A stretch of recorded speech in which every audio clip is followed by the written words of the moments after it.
கேரள மாநிலம் திருவல்லம் பரசுராமர் கோவிலை பற்றி அறிதல் வாருங்கள். ஒரு நாள் பரசுராமர் கேரள மாநிலத்தில் ஓடிக்கொண்டிருந்த கரமனை ஆற்றில் நீராடி கொண்டிருந்தார்.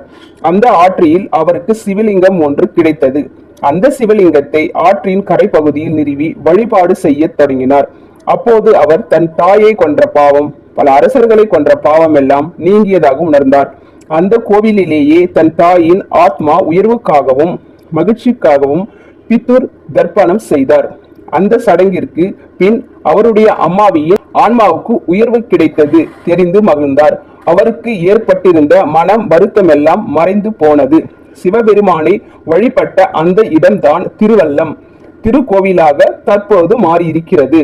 இங்கு பரசுராமரின் பாதம் பொறிக்கப்பட்ட பீடம் ஒன்று உள்ளது. இந்த பீடத்தின் அருகில் பரசுராமர் கோடாரியுடன் நிற்கும் சிலை ஒன்று இருக்கிறது. இங்குள்ள பீடத்திற்கு தினசரி வழிபாடுகள் செய்யப்படுகின்றன. ஆலய அமைப்பு கரைமனை ஆறு, கிள்ளி ஆறு, பார்வதி புத்தனார் ஆறு ஆகிய 3 ஆறுகள் சேரும் இடத்தில் அமைந்திருக்கும் இந்த கோவிலின் சிவன், விஷ்ணு, பிரம்மா என 3 தனித்தனி சன்னதிகள் இருக்கின்றன.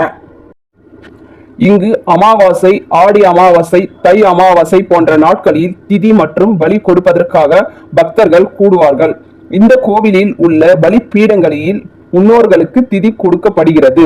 பரசுராமர் தனது தாய்க்கு திதி கொடுப்பதன் நினைவாக இந்த கோவில் கட்டப்பட்டதாக புராணங்கள் கூறுகின்றன.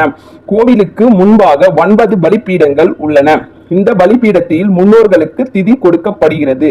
திருவல்லம் பரசுராமர் கோவில் முன்னோர்களின் ஆசீர்வாதங்களை பெறுவதற்கும் அவர்களின் நினைவை போற்றுவதற்கும் ஒரு புனித தலமாக கருதப்படுகிறது.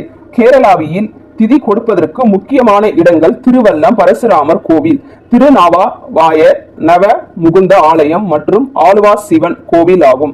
இவை அனைத்தும் முன்னோர்களுக்கு திதி மற்றும் தர்ப்பணம் செய்ய உகந்த இடங்களாக நம்பப்படுகிறது.